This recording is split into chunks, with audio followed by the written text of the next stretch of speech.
Mr. Njiru, what is your initial reaction to President Museveni's recent remarks warning of possible conflict if Uganda is denied access to the Indian Ocean? Now, when I heard what President Museveni said, warning that he would go to war with some countries who border the Indian Ocean so that Uganda could have unfettered access to the sea, I was surprised. I want to tell Museveni that his anger, his saber rattling, and his belligerence are uncalled for.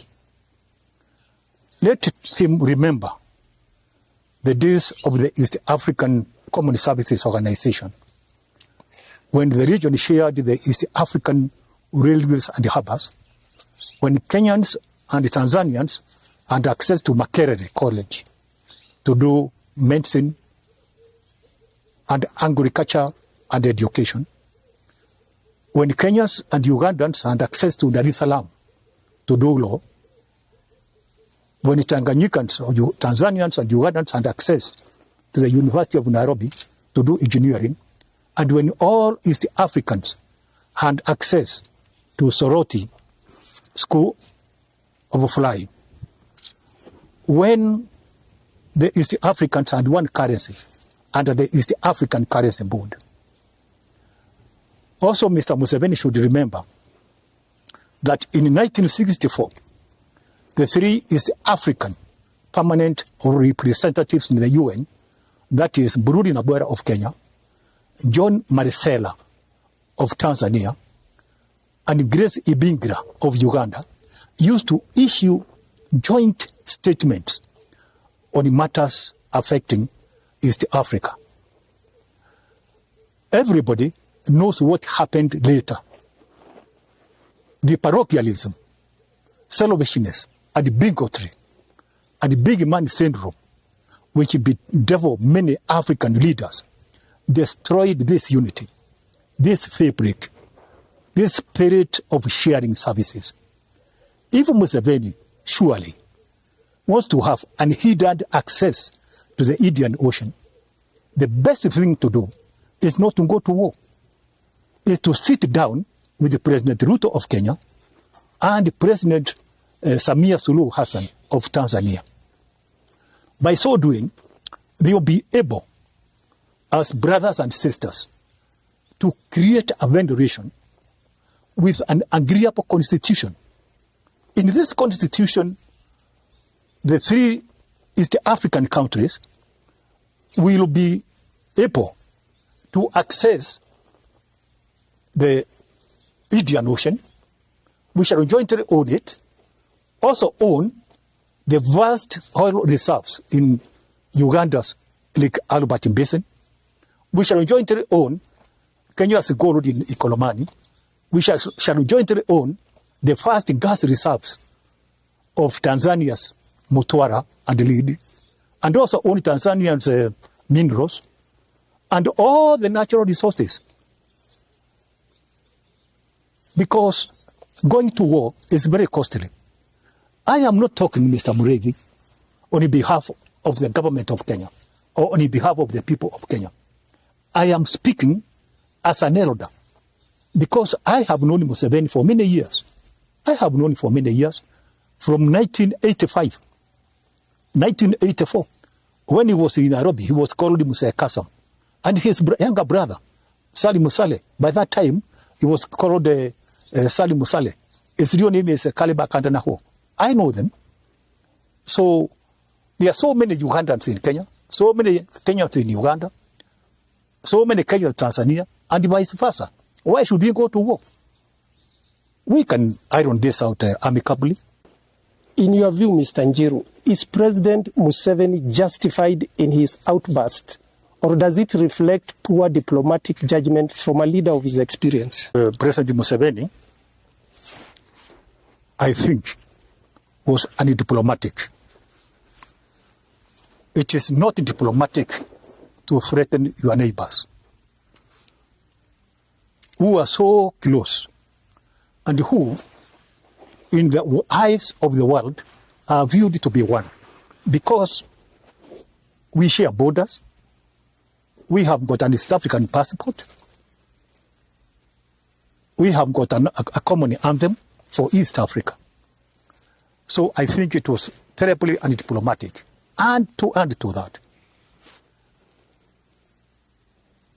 talking about the Indian Ocean, Mr. Meridi, Museveni should remember that Kenya has got the smallest portion of Lake Victoria, and that our fishermen are constantly arrested and harassed by Uganda's security agents. He should also remember that what is good for the goose should also be good for the gander. And I want to remind him also that he should not overstep. He should not overstep diplomatic boundaries. He cannot, I emphasize, win a military war against the combined military forces of Kenya and Tanzania. Because when he talks about the Indian Ocean, I believe yes, it means Kenya and Tanzania. Because some of its goods pass through Tanzania and Kenya.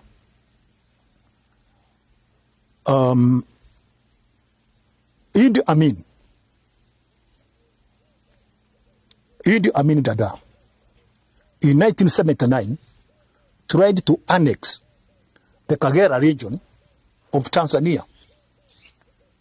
The Tanzanian military, led by General David Bugozi Musogori, and the battle-hardened tactician, Brigadier Mike Mwita Marwa, led the Tanzanian forces. They humiliated the Uganda army and chased Amin out of Uganda. Some of the people who were in the Kagera campaign, the Kagera operation, are still alive. And I have in mind Lieutenant Colonel Jakaya Kikwete, who is now retired as a former president of Tanzania. He should be laughing at Museveni, wherever he is. I was personally present at Kololo when Museveni awarded General Musogoli and Brigadier Mike Mwita Marwa the highest medal in Uganda. Is called the Nanubale Award because of chasing out Amin. Because Museveni benefited from Amin's defeat. That is why he later became the president. Nanubale Award.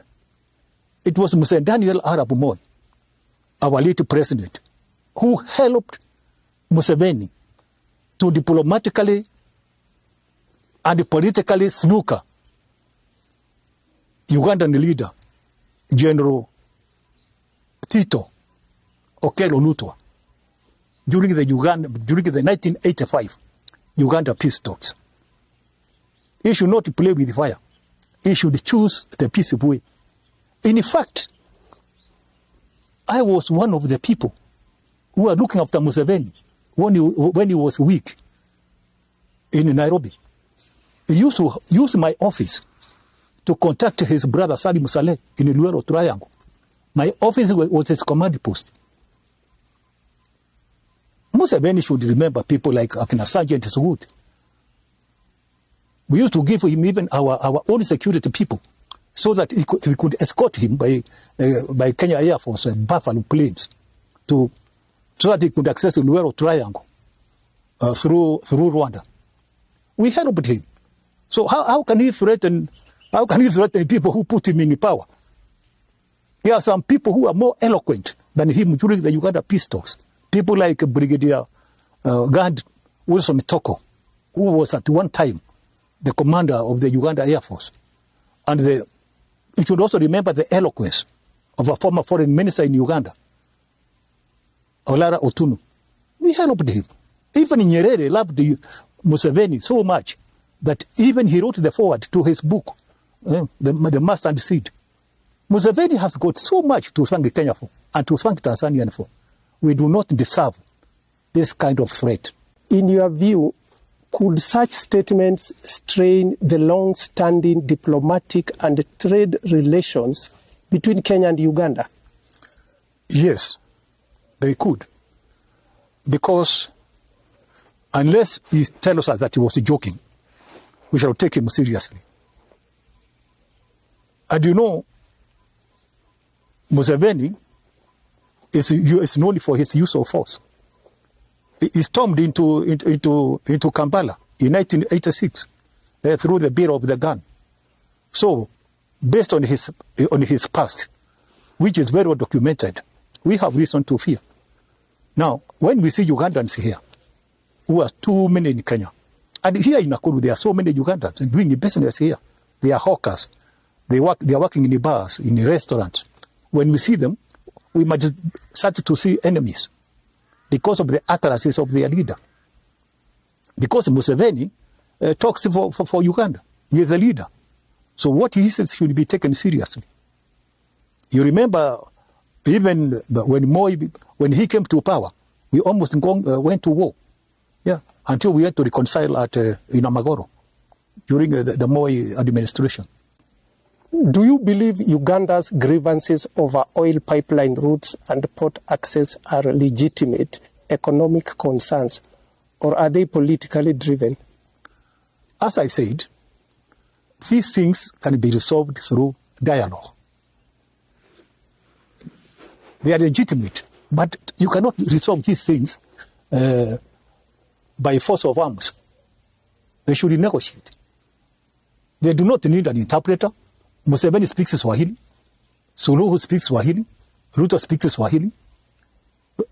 They all speak English. If they cannot understand each other in English, speak Swahili. From your experience in government, what is the best approach Kenya should take to de-escalate this tension with Uganda? Talk to Museveni. Tell him to apologize. Or say he was speaking in jest. Because you have got cases where they have been harassing our fishermen in Migingo. Njiru, should the East African Community, EAC, intervene to mediate the growing differences between the two countries before the situation worsens? Now, who is the East African Community? The East African Community are the leaders. They should. That's what I mean. Do you think structured bilateral or regional talks could help avert potentially boiling diplomatic conflict? Yes, they can. Given Museveni's decades in power and regional influence, do you find his suggestion of possible fighting over port access petty or alarming? It is petty, it is alarmist, and called for. So historically, East African Community had shared services such as railways, airlines, and harbors. Do you think reviving such shared infrastructure could help prevent these kinds of disputes in future? Yes. Yes. That's what I was talking about initially. But because of selfishness and big man syndrome, everybody wants to eat his own cake because they don't want a loss of power. You see, I want to escalate this a bit.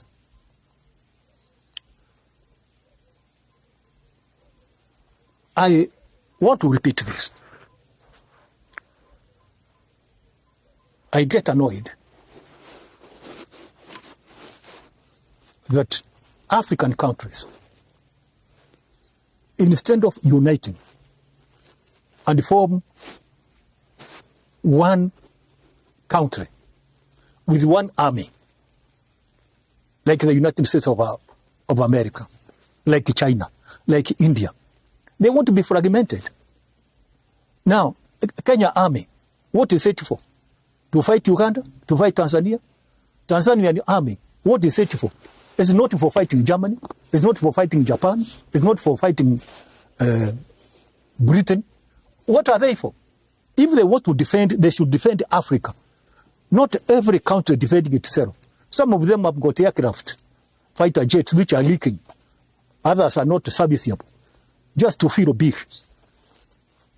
You see, I had one leader speaking during UNGA, the United Nations General Assembly, saying that Africa is not on the agenda. Why should you be on the agenda? Create your own agenda. Why should Africa have 54 ambassadors in Washington when China has got one? And China has 1.4 billion people. Africa has got 1.5 billion people. Why should India have one ambassador in London when African countries have got 54 in London? Different voices, different religions, different currencies. Like last time I was attending a conference in Arusha, I think last month. A delegate from Malawi and to fly to Addis Ababa in order to take a plane to fly to Mount Kilimanjaro International Airport.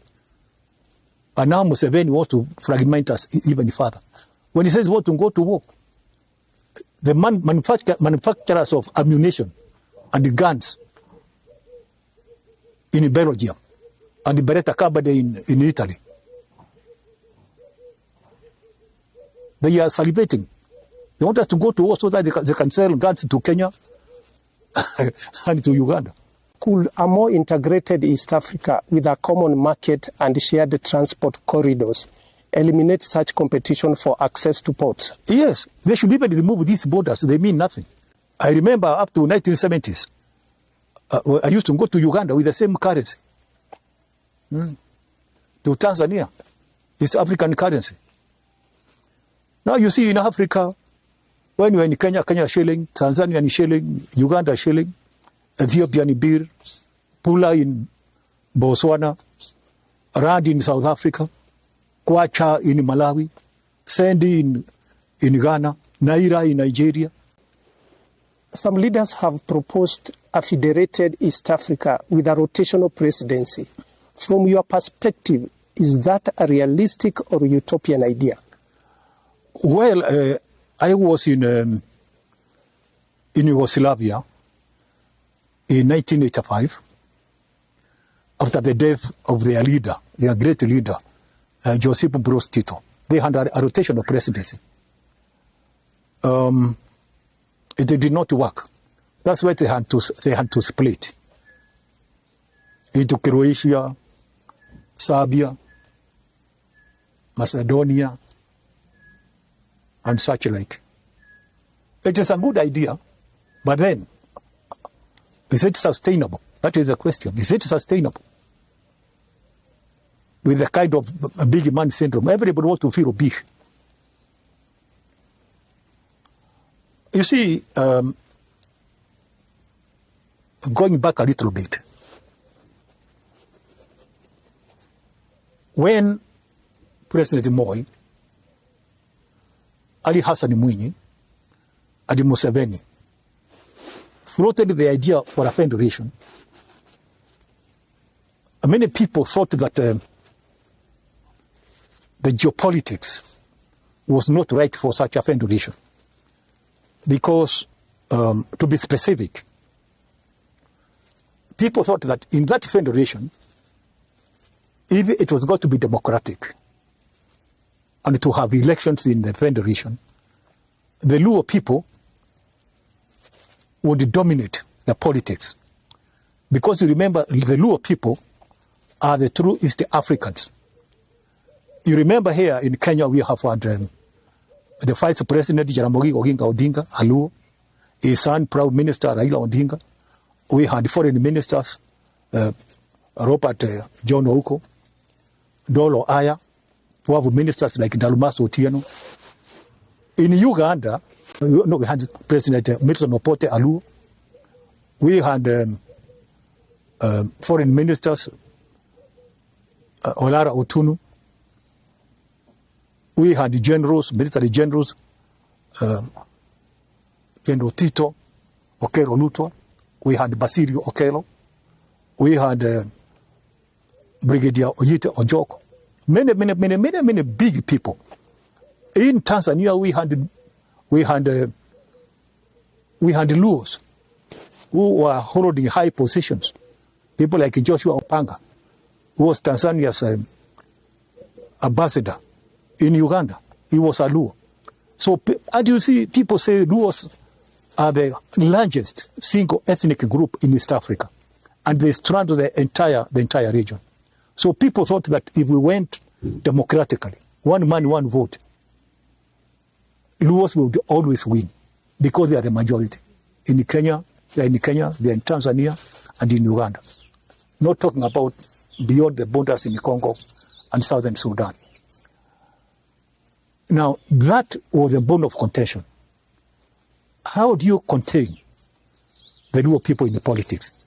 Because even if you do not like the original idea, and then you want to change, and you go for a referendum, the Luo would always win. Now, that's why I'm saying, if they want to fender it, they must come up with a workable, agreeable constitution detailing how power should be shared. Now, that is now for technocrats to work out. Going back to Museveni, he has suggested that the Indian Ocean should belong to Africa, not just Kenya. How practical or even lawful is such a proposition under international law? I said,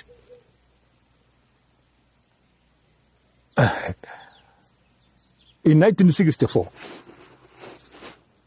at independence, the leaders of Africa, they met in Addis Ababa and agreed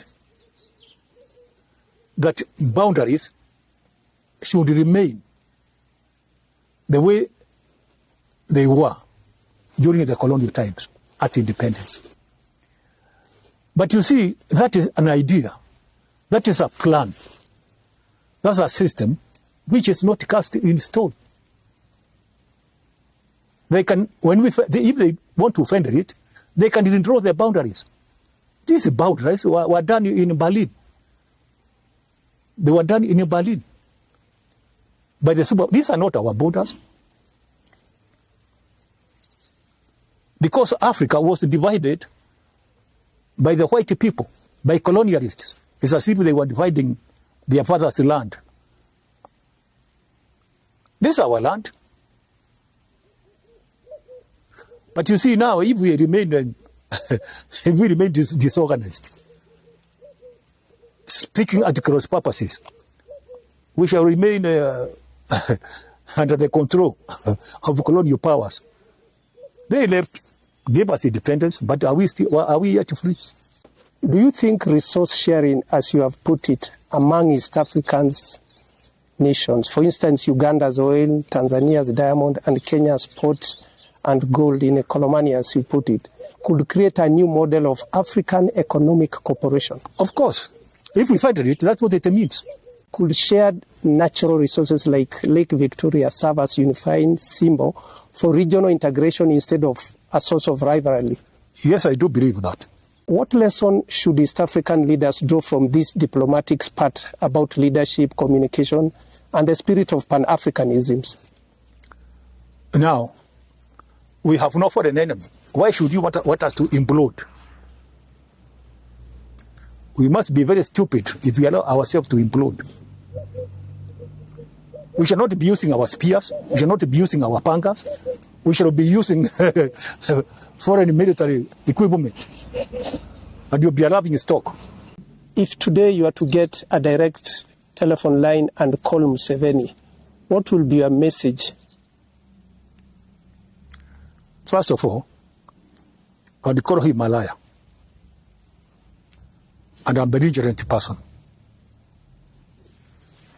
In his book, in his seminal book, The Mustard Seed, his first message, his most emphatic message, is that the problem with Africa is leaders who overstay in power.